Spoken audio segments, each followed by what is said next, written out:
All right, we're back. Been a couple weeks. Good to be back with you, Nibs, my friend. Bakram Murtazaliev completely dominates Tim Tszyu. Not a result I was expecting. Give me your initial reaction, and we'll go from there. Man, that was painful to watch, bro. I mean, Tim Tszyu, you have these super high expectations that he's going to come back and, he's going to be Tim Tszyu. You know what I'm saying? I think a lot of people especially because a lot of people looked at the fight with Fundora as a fluke, right? He was winning the fight, gets this fluke, cut, not a headbutt, like, fluke cut by the elbow. I think it was like the elbow or the forearm or some shit, and they think, there's no way, he's gonna come back and he'll be Tim Tszyu again. He didn't look like Tim Tszyu at all, bro. Like it was, I don't know if he was out partying with his pops, because they reunited or what the issue was. He didn't look the same at all. He and his his only answer to what was coming to him was to just keep coming forward with my chin in the air. You know what I mean? Like, let me just keep walking into these punches that this dude is putting me on my ass with. And it didn't look good at all. I know a lot of people are calling for him to retire and he's washed and all this other stuff. I think he had a really bad night at the office. You know what I'm saying? He's still Tim Tszyu. I mean, this is only his second loss, and he lost to now we know a legit champion. That's another thing too. A lot of people don't give credit to these foreign champions, right? The guys over in the UK, the Germans, all the Ukrainians, all these guys, because we don't get to see them, right? And then they usually come over here, and the guy they face is, the number one stud, and he's on his game, and he beats them. Well, sometimes those guys win too. You know what I mean? So I think that he proved that he's a champ for a reason.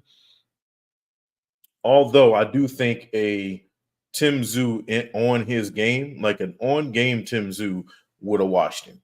You know what I'm saying? It looked like a completely different guy.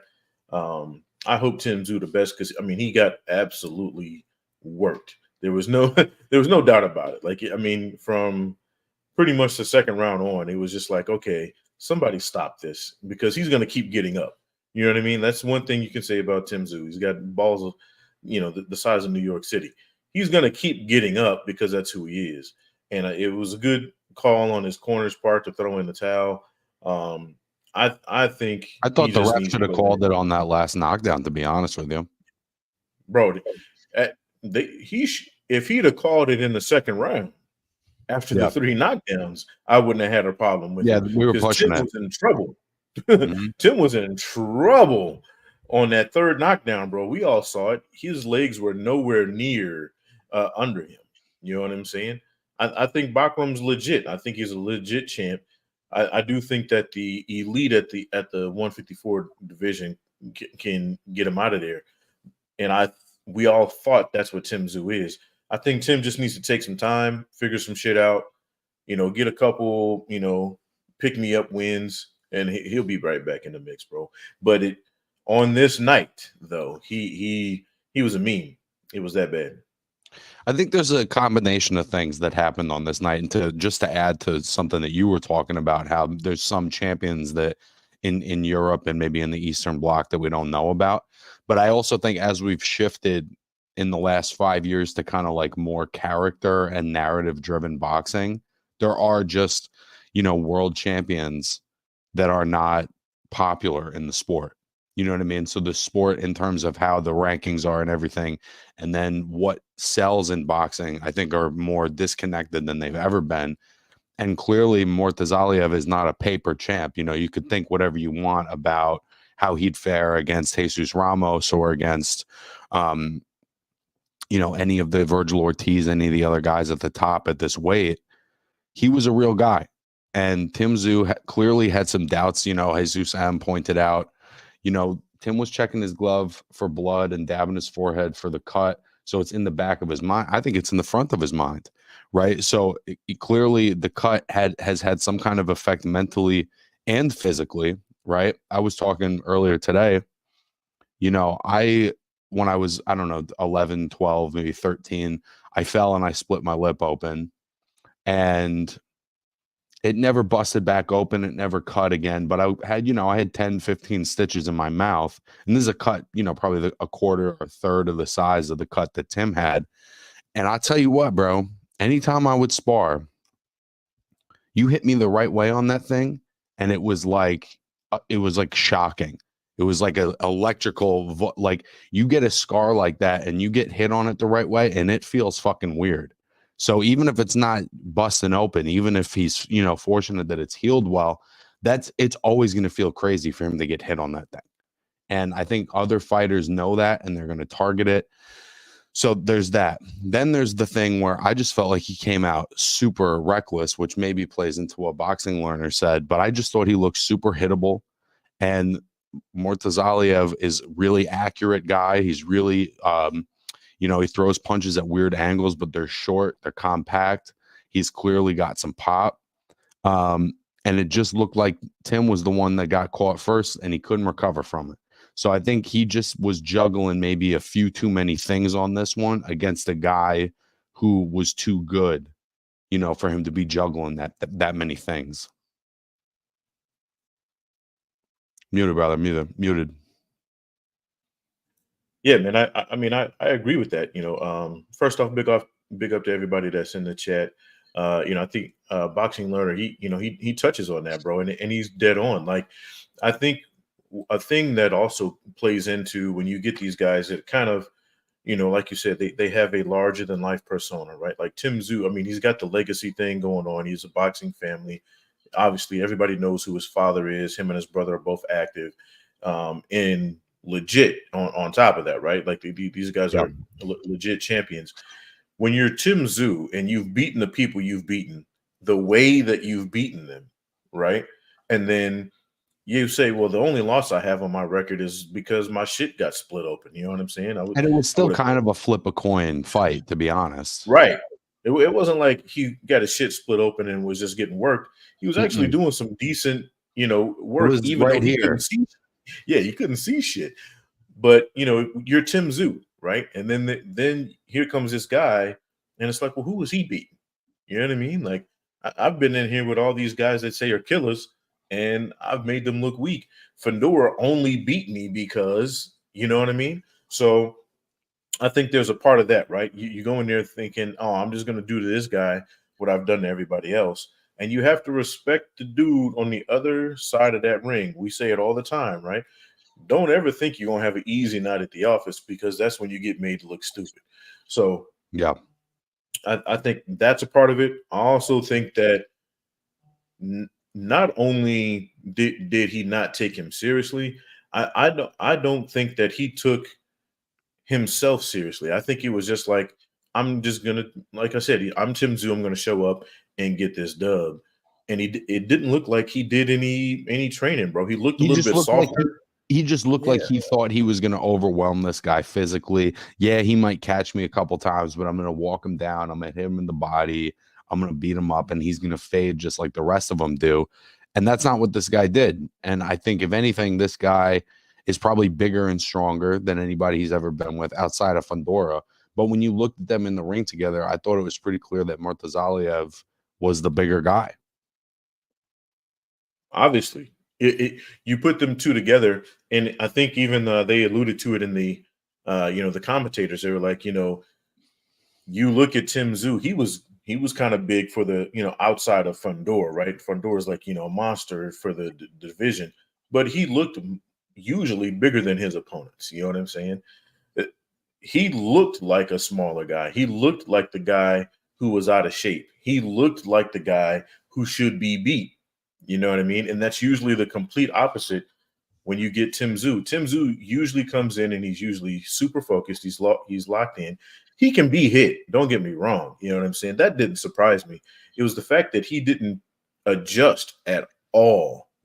Yeah, I've never thought of him as a bad defensive fighter, and it looked like he was like, I'm just trading with this guy. And sometimes when you do that and you leave yourself that open, and you don't know just how sharp the guy is, you don't recover. And I think that there's been, you know, it's tough to say how much of an upset this is because I haven't seen Baccaram before. But we've had a couple of these. We have Angelo Leo and Venado Lopez. To some extent, I think Dubois and Anthony Joshua was a bit of an upset. There's been some upset type of fights this year. And for me, I think this one's right up there with them because of how dominant and brief it was. And I honestly, I do feel like Murtazaliev has, you know, earned his way into another big fight, whether that's Virgil Ortiz, whether that's Terrence, whether that's the winner of Madrimov and Boachuk. I just think you have that kind of a dominant performance against a guy who otherwise has pretty much always gotten his way in the ring. I mean, I think it puts him in a great position. Yeah, man. I'll be honest with you, bro. Like, you know, probably before his loss to Fundora, there were a lot of people who had Tim Tszyu in their pound for pound top 10. You He know was what I mean? working on it. He was And working on it. and, there might have been some people who still had him in their top 10 after the Fundora fight because they saw it, you know, as a fluke, right? They were like, oh, well, you know, that was just him getting busted up. That's the level he was boxing at. You know what I'm saying? Before this.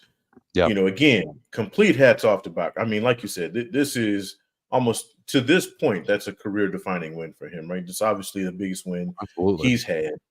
And he came prepared and he put on a show. I mean, And he also just another one of those guys that's been hovering around in the rankings. I know he's taken some step aside money so that bigger fights could happen, but he's been a guy kind of waiting in the wing for, I don't know, 4 or 5 years now, and he finally got his chance, and he couldn't have made more of it. You know what I mean? right. It What's next for him is really the biggest question. Like, to be honest with you, there's really, I mean, the sky's the limit. I think you, like you said, when you have a fight like this, it can go both ways, right? There can be people who will look at this and go, well, I don't want to fight that guy. You know, look what he just did to the top dog. You know what I mean? Or what most people thought was at least one of the top dogs in our division. I don't want none of that smoke. You know what I mean? But then there are people who are licking their chops going, well, yeah, but look what Tim got off before he got caught. You know what I mean? So if you're a guy with a solid chin and not just a walk forward style, you're probably licking your chops at this fight, going, "Well, hell, shit, you know, if I can touch him like that, I can put him to sleep, you know, because he's not going to hit me the same way he hit Tim." So Yeah. it's going to be a catch-22, bro. I think you're going to have people who are going to run away from him because of what he did to Tim, and I think they're going to be people lining up thinking, well, I can get another easy strap. So, I don't you know, know, you know, depending on how it goes. 154, it traditionally in the last, you know, 8 to 10 years, there's a lot of turnover in this weight class because guys fight each other. You know what I mean? Right. One guy who's champ could not be champ the next day, and then that guy loses the next day. There's been a lot of good matchups and a lot of turnover in this weight class specifically. And this is just another example of that. Like you said, the beginning of the year, I would have said undeniably this is the number one guy at the weight. Then he has a weird loss, and then he really gets beat down and beat up and stopped to a point where I'm not sure what he does next. I think that there's a level of like starting over and starting from scratch that he's going to have to go through. I don't know if that's taking time off, getting some new people around you. But this is a devastating enough of a loss that it forces him and us as fans kind of reassess what he's going to do. And 8 months ago, he was the best guy. Yeah. I mean, I think that, again, you know, that, you know, we're going to harp on this for a while, bro. I mean, Tim, again, it isn't just that you lose, it's how you lose. And this was really bad. You know what I mean? We gave him his grace with the loss to Fundora. I think universally, I don't think anybody really looked at that loss like, oh well, you know, Tim Tszyu's washed. He's done. He can't, you know, compete. That was just okay. You know, you got a bad cut. It You'll was a be back. freak accident. It was sort of a freaky fight where there was Right. an excessive amount of bleeding for both guys. Fundora also going through, you know, a certain level of having to deal with cuts and blood in that fight. So it wasn't like Tim was the only one having to deal with it. You know what I mean? So but clearly the impact of that cut and that instance has changed something in him, I think.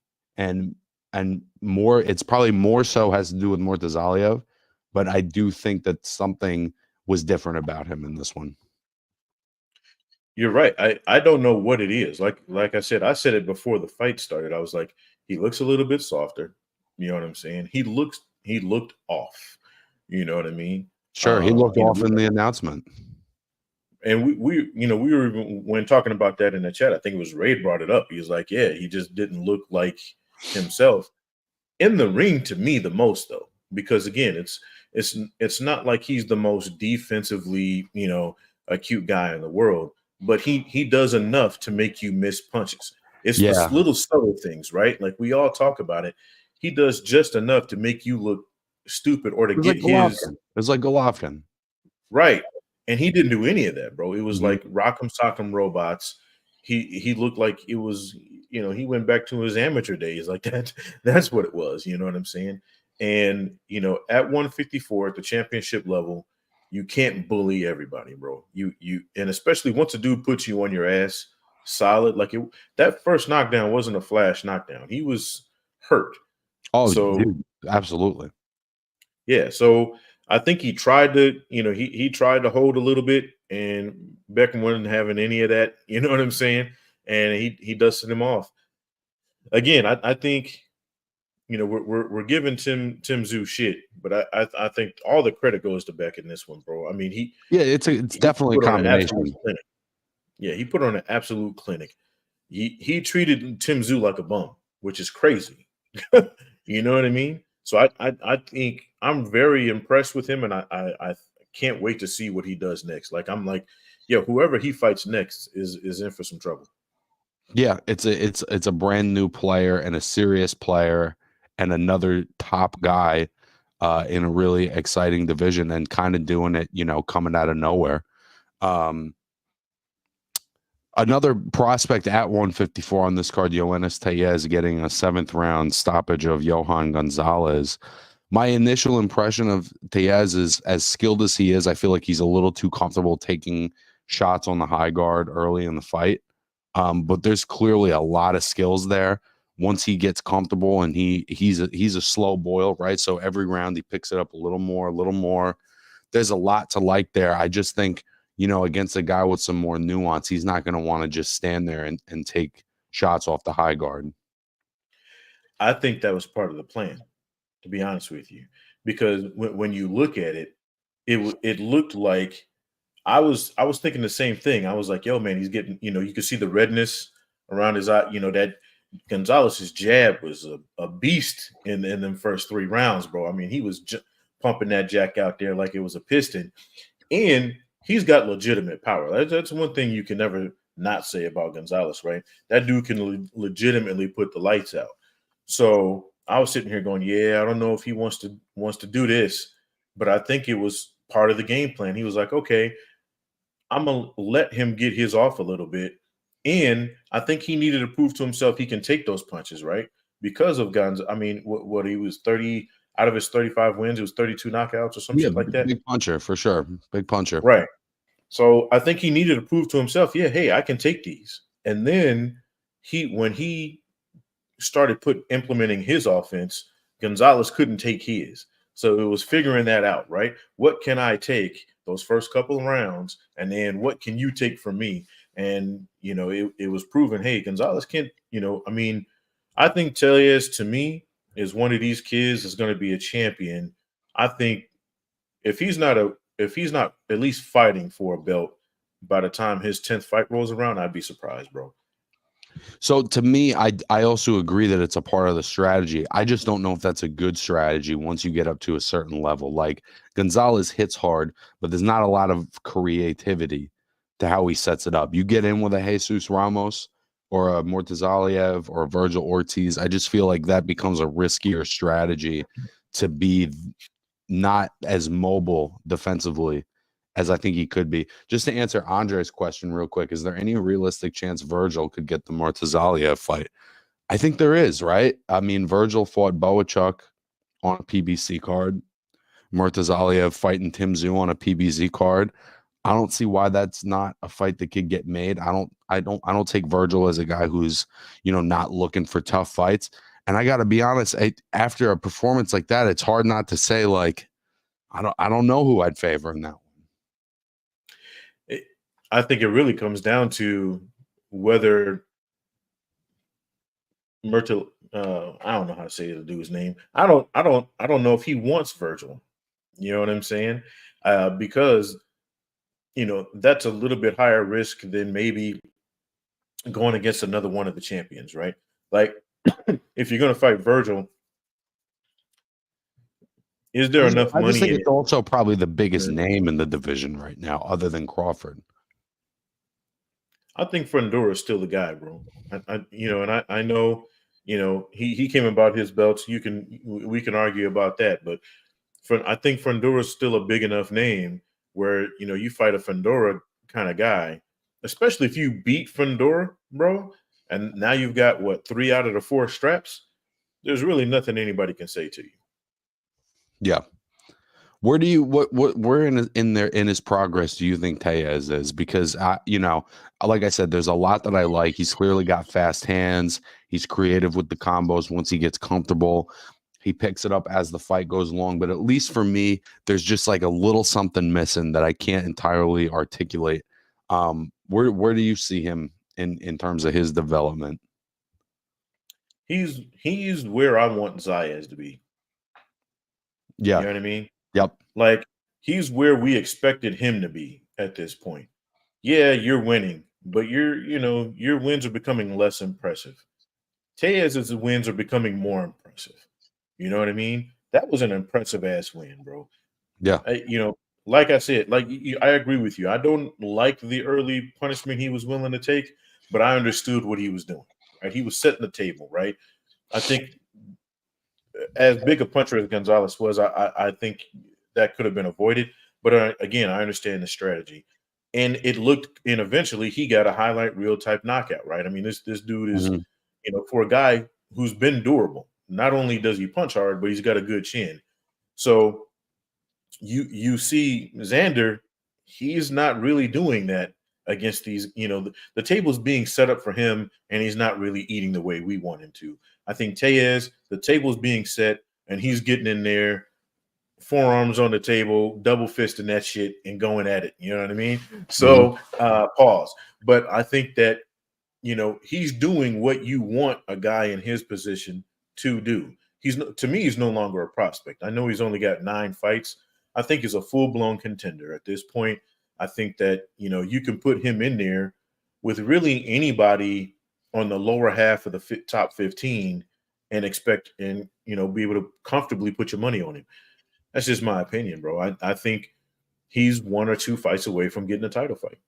I wouldn't mind seeing him and Xander get it on. I don't know what, promotional hurdles you'd have to go through to make that fight happen. I also, somebody like Josh Kelly, I think would be an interesting fight to see Tellez and somebody, like you said, someone in the lower half of that top 20, top 15, but somebody who's, has a winning mentality and is maybe a little more dynamic than Gonzalez. I mean, if you can get him in with, either a contender that's also rising and or, one of those gatekeeper kind of guys, that's, right at the cusp, you know what I'm saying? Why not? I mean, do I think he's ready to take on, Erickson Lubin at this point? Probably not. You know what I mean? But I think he's a couple of fights away from being ready. Like, I think, Where has Erickson Lubin been? bro, I have no clue. I think he was healing, wasn't he? Like, he has some issues.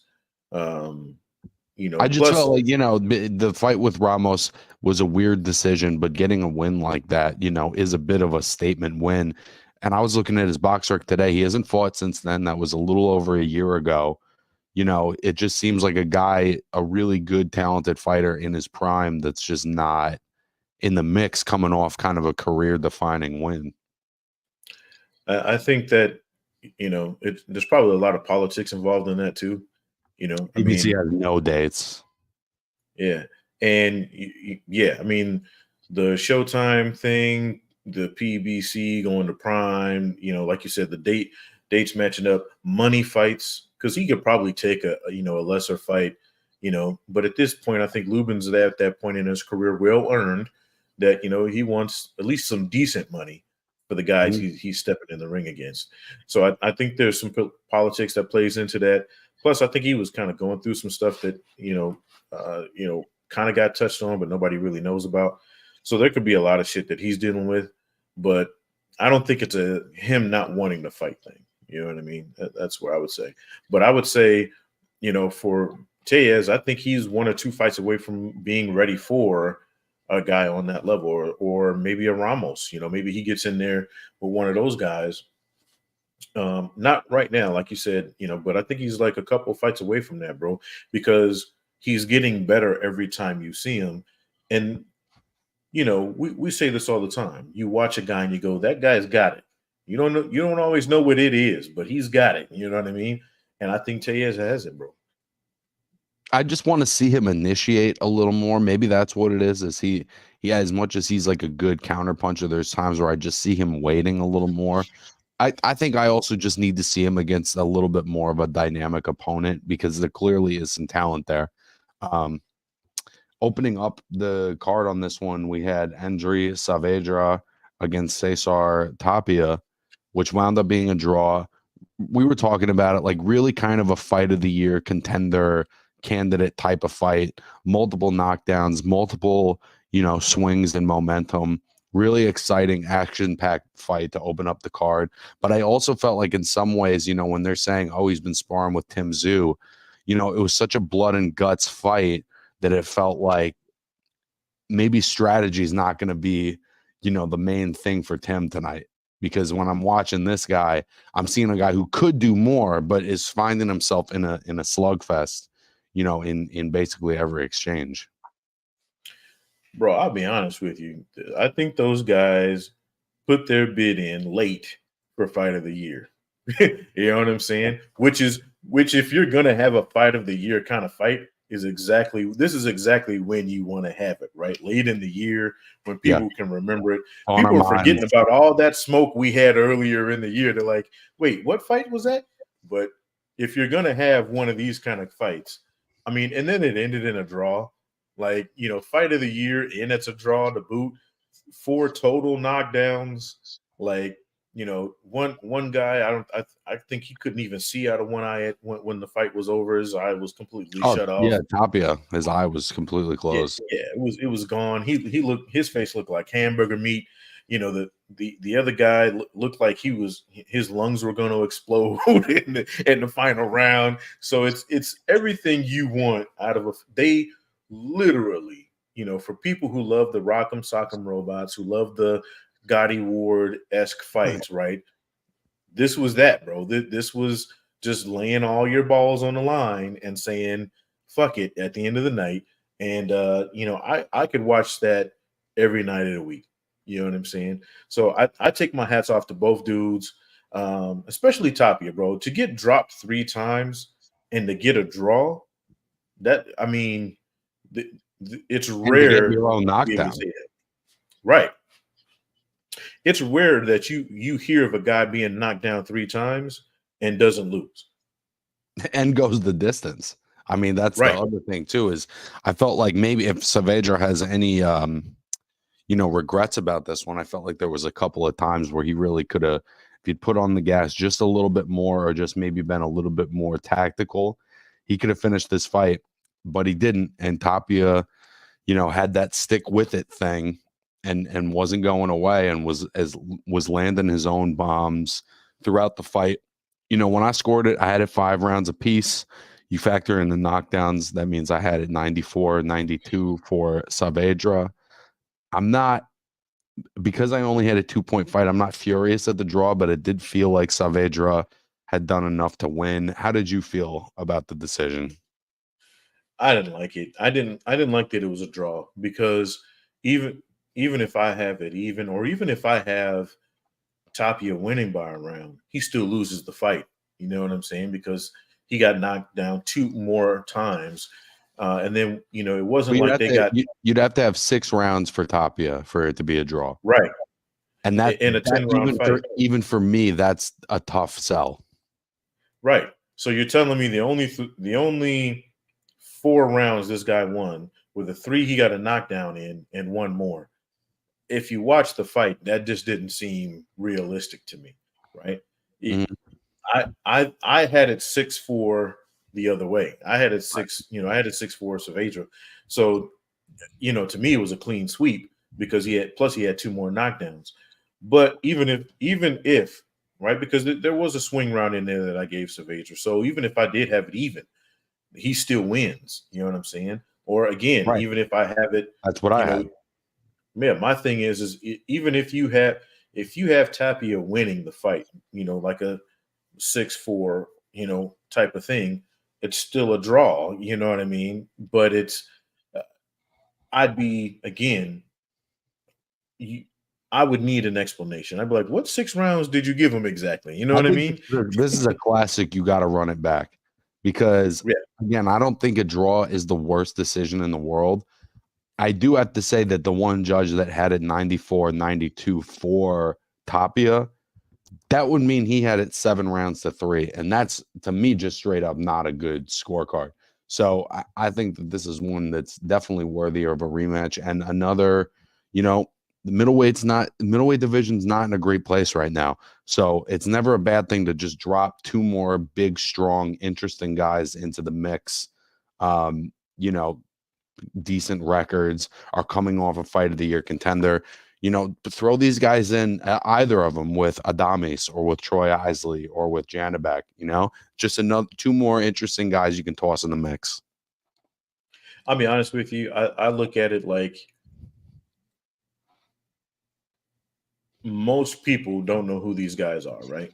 So this is one of those fights that's going to put both of them on the map, because it was on ESPN, right? It was this was a fight where people are going to be like, oh shit, did you see that fight? You know what I mean? This is the fight people are talking about at the water cooler tomorrow. You know what I mean? Like, hey, did you watch boxing this weekend? Did you see that one fight?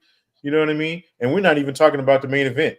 You know what I mean? So this is one of those type of fights, and I think it puts both of these guys on a higher platform. Obviously, they're not going to be household names, but it's for people who are watching boxing or just didn't have anything else to do when they're watching ESPN, it's going to make you go, hey, when's this guy fighting again? Because you want to see what he does, and if they run it back, I mean, it's going to be even more interest the second time around. So I'm with it, bro. I think because of the fight that they did give us, I'm not crying about the draw. I don't agree with it, but I do think that it does set it up for a rematch, which, if you're a true fan of boxing, you're okay with that.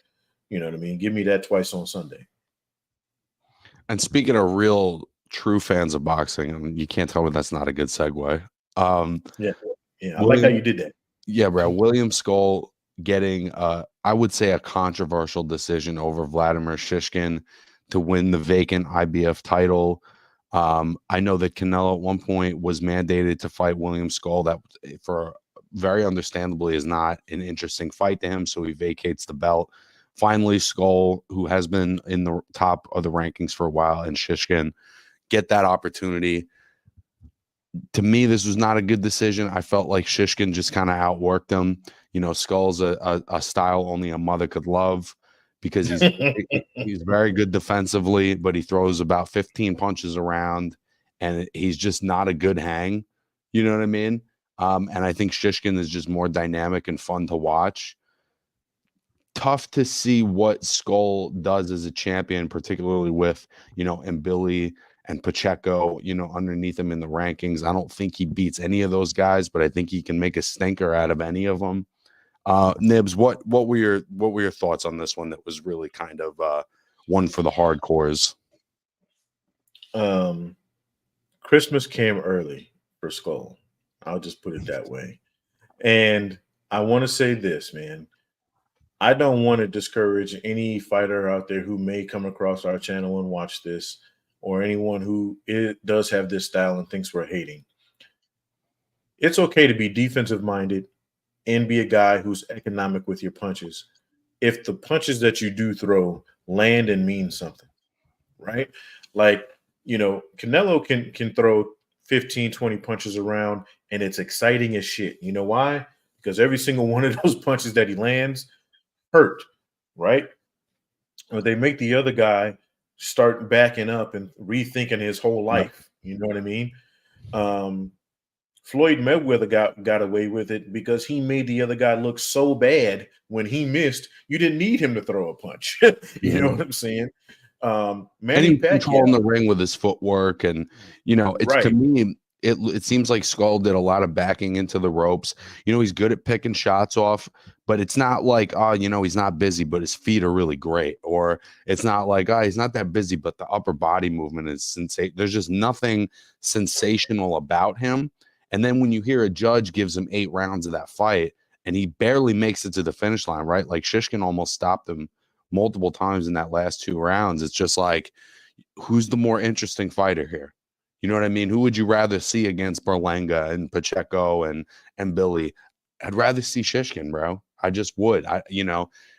I'm all about technical boxing. We're out here preaching for guys all the time that maybe the casuals aren't interested in. But this style, beyond not being that fun to watch, isn't going to be efficient at the top level. It's just not active enough. Yeah, I And would. active To be isn't just honest with punch you, stats. Even if he does get a Canelo fight, I wouldn't watch it. That's how boring this guy He is. won't, though. He won't. Yeah, I take that back. I'll watch it just because I want to see Canelo put him on his ass. But I think that's really the only watchable fight on this guy could be in. I don't want to see a rematch, even though I do think that one is warranted. I do think that Shishkin deserves one because he got robbed this time. I doubt that's going to happen. I think Skull's taking this and running off to the hills, trying to look for bigger paydays. But I think it was. This is probably the biggest gift since Cambosis. You know what I mean? Like this is one of those kind of things, and it's like whoever he fights next is probably going to work the shit out of him, and we'll never hear from him again, bro. Well, and hopefully that'll be Christian and Billy. It'll at least give him the opportunity to have a belt and have maybe a little bit more leverage in terms of negotiating big fights in the future. I still don't think, Canelo's not going to be looking at these kinds of guys for meaningful fights, but there's a lot of good fights to be made at this weight. And I do think that Shishkin can still maybe be a player at 168, provided he gets the right matchups. Like I think that him and Berlanga is a 50-50 fight, Yeah, I mean, to be honest with you, I think Berlinga he's put a lot of equity in the bank, bro, with the loss to Canelo. Like, he fared a lot better than I think everybody with a brain thought he would. You know what I mean? And I think when Canelo caught him with that left, early, I think we all thought the same thing. Aha, told you he's going to get out of here soon. He fought responsibly. You know what I'm saying? He didn't get reckless and try to, shoot his way out of it. He fought responsibly. And actually, all due credit to him, he caught Canelo with some shit. It's just Canelo. You know what I mean? He's a Yeah. different person. And I think that, anybody who wants the Canelo smoke has to understand that, right? You are not him, and you are not at 170 unless you're at 175 pounds and you're one of the there's only one champion now, but you're one of those championship level guys at 175. You probably have no business really wanting to fight Canelo Alvarez unless you're just trying to get paid. And I think that Berlinga looked better because it didn't look like he just showed up to get paid. Like he looked like he was there for a reason. And I think if Berlinga learned anything, it's how to fight at a championship level, just like Munguia, right? You saw, I think Munguia learned some things, but I think Munguia's got a little bit more of a curve to come around because I do think Berlinga does have just natural talent, bro. He's got natural talent. He just needed to put all this shit together. And if he does that after, what happened with Canelo, I don't really think there's anybody else that can fool with him. I think he can get in there with, like you said, a Skull and get him out of there and get a strap. Or, I would love to see him in with Mbili, though. That's the fight I want to see, bro. Is Berlanga and Mbili. Maybe one of them in the interim picks up a strap, but I'd like to see it. Do you think that, you know, we've had kind of a log jam at 168 for a bit because Canelo's had all 4 belts, but he's not doing annual mandatories on each one. Do you think this kind of frees up the division for maybe some more interesting matchups to get made that don't involve Canelo? I think that, me personally, I think I'm with you, and I think Ray's mentioned this before. I think Canelo's at the Mayweather level, right? He doesn't need the belts. Like, nobody, when it comes to Canelo, nobody really gives a shit about the belts anymore, right? Like, Canelo could fight you or me on the same night, right? And 100 million people are going to watch it. You know why? Because it's Canelo Alvarez. So I don't really think the belts matter to him. I'd like to see him just kind of vacate and become, the superstar. Like, hey, you're not fighting for the strap, you're fighting me, and it's going to be $100 million night. You know what I'm saying? Now, of course, you getting 10% of that. I'm taking 90, but still, who wouldn't want to sign up to fight and get, make career changing, life changing money to fight the guy, right? So I do think that there is a little bit of a logjam because he's got all the straps, and everybody knows he's really the champion anyway. But give the other guys an opportunity to at least get a belt. Make some a little extra cash. But I think the guys, the top 10 that aren't Canelo, are still going to be the top 10. They're still going to be able to make good money. There's still really interesting fights to be made at 168. But everybody's chasing a ghost at this point. Yeah, it's just sort of been the sweepstakes. You know what I mean? And now that there's another world champion that I think many of the guys at this weight are going to view as vulnerable, it may put a target on his back and shake the division up a little bit. At least that's my hope. Yeah, I mean, anybody who's seen him fight, and it's not just this fight, right? Like, if you've watched any of his fights, like you said, it's he's gotten along. He hasn't really put on a show. You know what I mean? He's gotten wins. He's winning, but he's not really, a guy anybody's getting excited about anytime soon.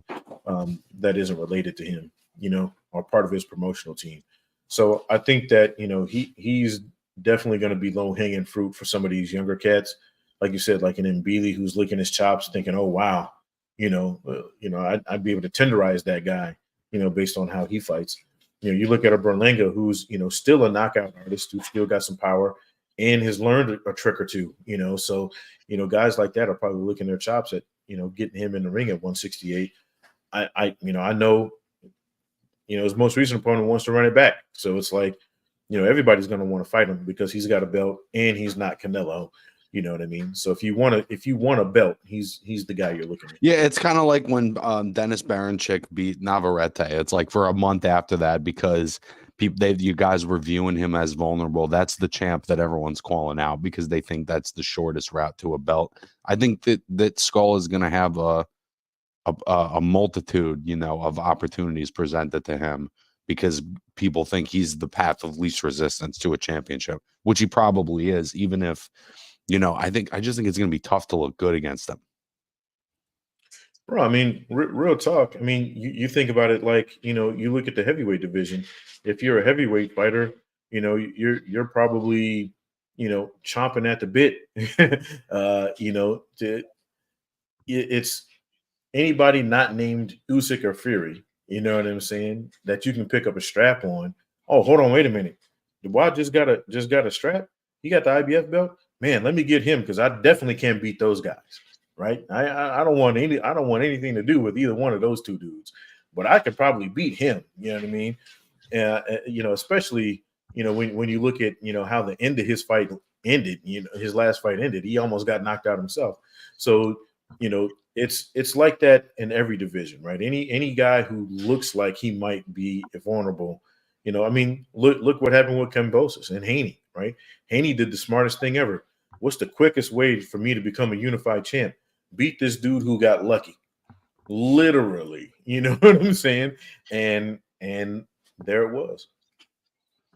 I didn't get to see it in its entirety. I just saw highlights, but Nibs, walk us through Omar Salcido's seemingly dominant stoppage win over Chris Colbert, and just what's your take on Colbert? What's your take on Salcido? It seems like a couple years ago we looked at Colbert. It's a guy with great hand speed. He's really technical.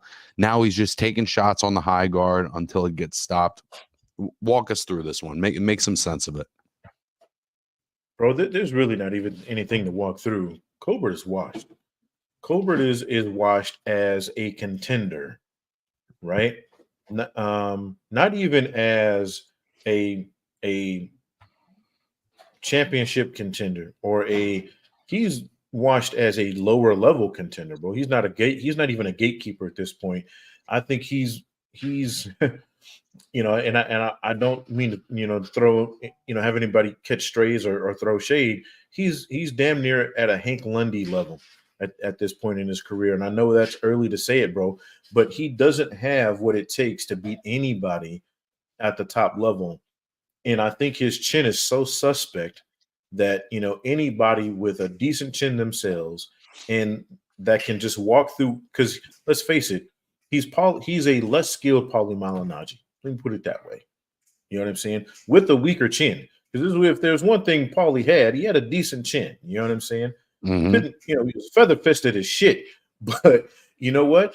He could last 12 rounds. Chris Colbert can't last 12 rounds, bro. If you can hit hard, he's out of there.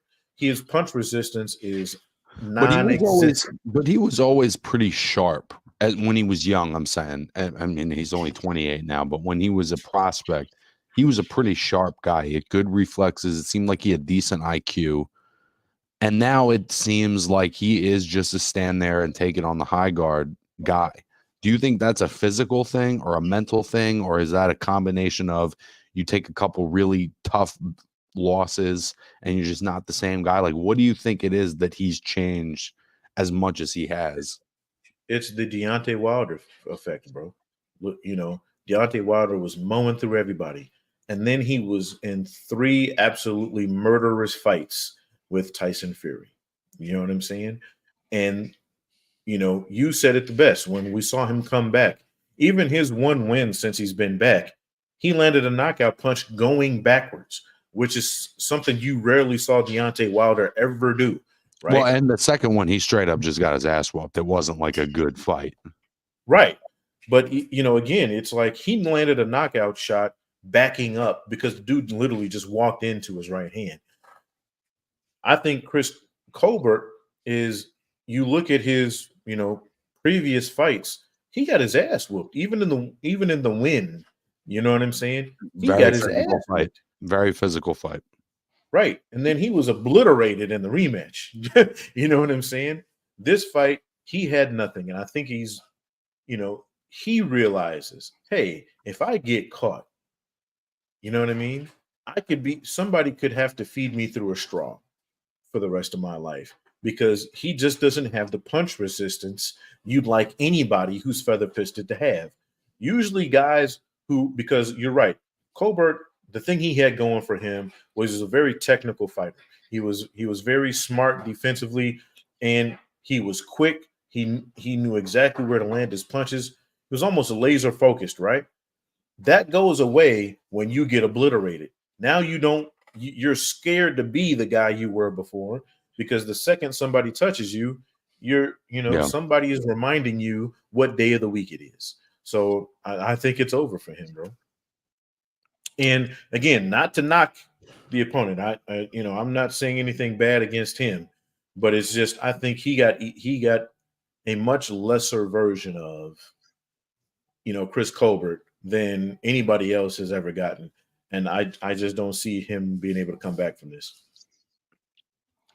Last topic of the night, just because it was announced yesterday, friend of the program, Shadeja Green, is going to be on the Jake Paul, Mike Tyson undercard, taking on undefeated Melinda Watpool. This has been upgraded to a title fight because Savannah Marshall has been inactive as a boxer.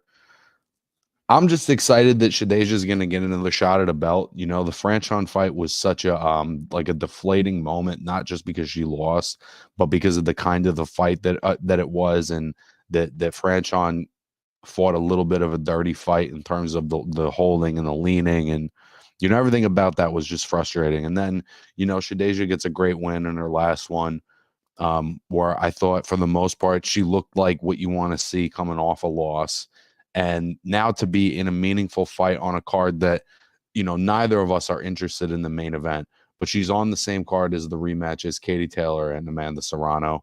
It is a meaningful night in boxing, being the first fight on Netflix. So I think that there's a lot of reason if you're Team Green to be excited about this opportunity.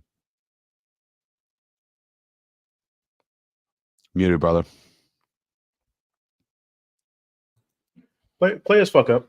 So I'll say this, bro, and I want people to really, really understand. Shadasia Green is this close to being one of the top 5 female fighters in the game, right? Period.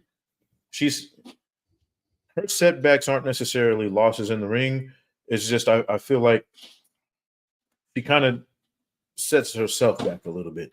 Like, I think Shadasia is so talented. I don't know if she gets bored in there, sometimes, because it looks like she's winning so easily. She's handling these chicks so easily. And then it's almost like she loses interest halfway through the fight and allows her opponents to make the fight way more interesting than it ever needed to ever be, right?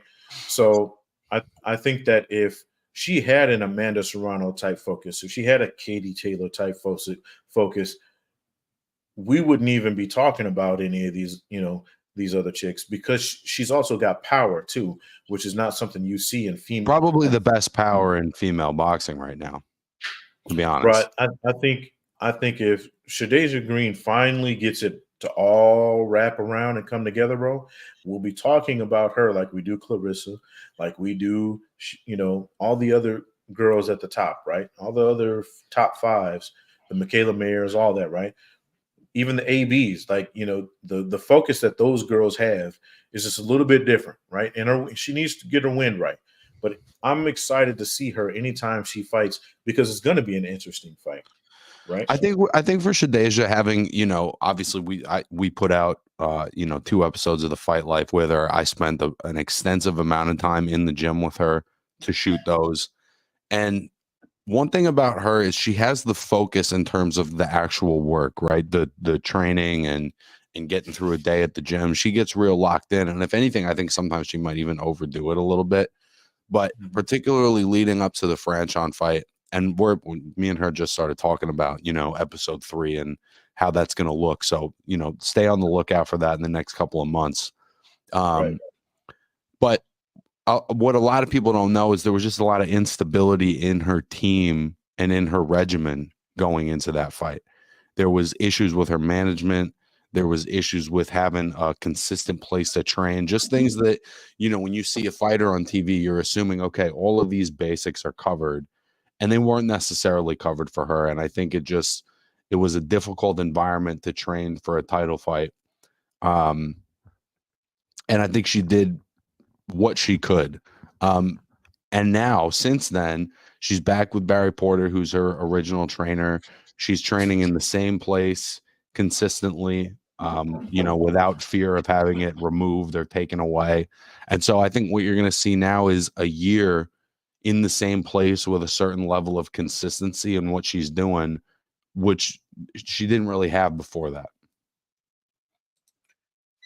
I'll say this, bro.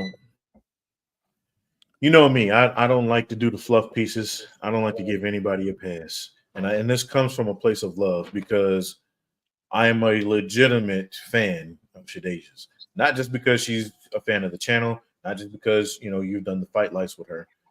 I've seen the fight with my own 2 eyes. I don't think that there's a female in her division that can beat her when she's 100% on. The problem with that is that's 100% on her.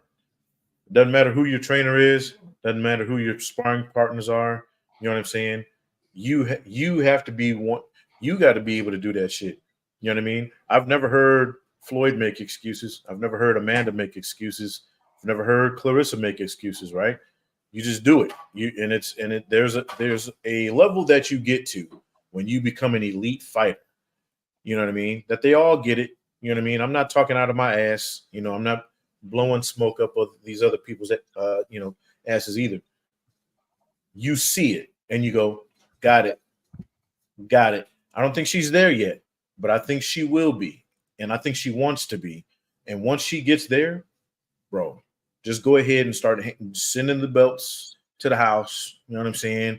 Go ahead and just mail them joints in, because I don't really think there's anybody that can beat her. Well, and if she was 100%. The big fight is her and Claressa, right? Because Claressa's shown that she can move up in weight a certain amount, you know, fights at light heavyweight. You know, Shadeja used to walk around at like 230 pounds. So she's a naturally, you know, big girl. And that's ultimately the fight in that weight neighborhood that's interesting. At this point, it really is just up to Shadeja to get some quality wins to give that fight a little bit more demand. And, you know, from the day that I saw her for the first time, I was like, this girl's a little different, bro. Like the talent level, the boxing IQ, the variety of what she brings to the ring. You know, I've thought from the moment I saw her that she was probably the best female fighter that I had at least seen in person. And at this point in the game, it really is just a matter of, like you said, does it all come together, you know, on the big night? And in terms of her career thus far, this is the big night. This is the second shot at a title. She gets this much more dog in her. She knocks Claressa out. And this is coming from one of the biggest Claressa Shield fans, period. We've had that conversation also, right? I think right now Claressa would dog walk Shadeja. If the fight were to happen today. I'm here to tell you, if Shadeja was able to finally get all the way around, you know what I'm saying? If she was able to get over that complete hump, if she had her conditioning right, if she had that super laser focus, if she was able to get everything, all her ducks in a row, because naturally she's got it, right? She knocks Claressa plumb the fuck out. You know what I mean? And that's considering Claressa's the most talented female boxer, period. Not just because the rankings say so. Mm-hmm. The eyeball test, you know what I'm saying? She's got it. But I'm here to tell you, Shadeja can knock her out, but not today. You know what I mean? But again, the hope is just that she's able to get the quality wins quickly enough. You know, again, she's 34 now. She's a super young 34, but the number is still the number, right? Like you hope that in the next 2 years that she's able to build the wins up to make that a truly interesting fight to the public. It's interesting to guys like me and you, but now it's on her to make it interesting to the masses. Yeah, I'll be honest with you. I don't think she needs Claressa to define her career, but I sure in the hell would love to watch it. Yeah, I think it could be, you know, the Layla Ali and Wolf of its time, you know, and that was one of the great fights that we never got to see. Hopefully this is one that we get to see. I think you're right. I think that was the fight women's boxing needed to get a bigger platform back then. If that fight happens, we be talking about a whole different kind of era of female boxing, bro. You know what I mean? Mm-hmm. Because Layla Ali, let's be real clear. A lot of the girls that are fighting now, the girls that we talk about now, owe their boxing careers to Layla Ali, right? She was the Tiger Woods, you know, kind of like female boxing was around, but Layla Ali came around and she got girls interested in boxing who hadn't even thought about it before because of her name and because of, you know, what she was putting on. Her and Christy Martin, right? Because they were the bigger names. And I think that her and Wolf now fighting, which was, you know, I'm gonna go out and say it. She was scared of her. I'm scared of Ann Wolf, but you know what I'm saying? I think that most people were scared of Ann Wolf, but I think that was the fight that if that happened, bro, could you imagine where women's boxing would be today if Layla Ali and Wolf had actually gone down? I think it would. I think that it would legitimately. I think that it would legitimately have moved the sport forward. But in the last, you know, couple of years, we've gotten Claressa and Savannah Marshall. You know, we've gotten Katie Taylor and Amanda Serrano. We've gotten Katie Taylor and Chantal Cameron. We're getting more of those matchups, but I do think that Layla and Anne upped the ante in terms of the skill level, right? Christy got the eyes, and then those are the women that really refined the game and made it like a more serious sport. Whereas in the 80s and 90s, it had that like cat fight vibe. Whereas like I look at Clarissa Shields and Katie Taylor, like those are some real fighters, bro. They in the 80s, they were doing all the female fights at the Playboy Mansion. Remember that shit? It was weird. But I think, for like you said, I think timing, right? At the time, Ali Wolf was like, if it would have happened at that time, bro, like I just think it would have catapulted, the women's division in a whole nother. It would have put it in a whole nother atmosphere. I think that now, because of the level, like everybody's kind of on the Layla Ali and Wolf level now, right? We got some legit talent at the It's a bigger talent pool than it was then, and largely because of them. And even with that, there's still only a limited amount of super talented girls, right? So I think if that fight would have happened, we'd have even more talent, because maybe some of these girls in other sports come over. You get to just naturally athletic chicks coming over and doing more stuff. But I'm here to tell you, a Shadeja and Clarissa fight, because it's the closest thing we get to a real, actual like heavyweight fight. You know what I'm saying, in the women's division that people would give a damn about. That to me would be superstar type shit, bro. We can only hope, right? In the next couple of years, bringing her up was my way in this moment of supporting local boxing. But Nibs, as we end every episode, talk about the importance of supporting local boxing. Look, man, we just talked about a lot of people in this sport. We talked about the Shadeja Greens. I want to give a hats off to my man, my running mate here right now, Dakota. He saw it early. A lot of people, a lot of y'all who are fans of Shadeja Green now, go ahead and send that man to my right here. This guy right here. Send him a whole bunch of love letters, because if it wasn't for him, a lot of you wouldn't even know who the hell Shadeja Green is. And he saw it early. That support, it isn't always just going to events.